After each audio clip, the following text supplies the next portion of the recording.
Here I have HTC Desire 8020 and let me show you how to take a screenshot on the following device.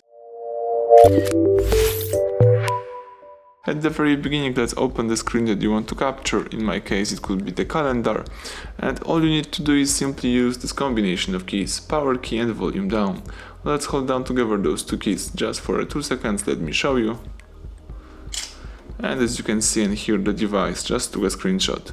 So let me show you again. Let's hold down together power key and volume down simultaneously, and you just capture the screen. So that's it. Now if you would like to share, edit, delete or do whatever you want with the following pictures and screenshots, you need to find the screenshot folder.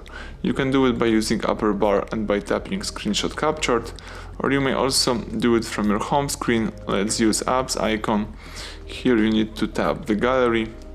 From gallery, let's find the albums, choose screenshot folder.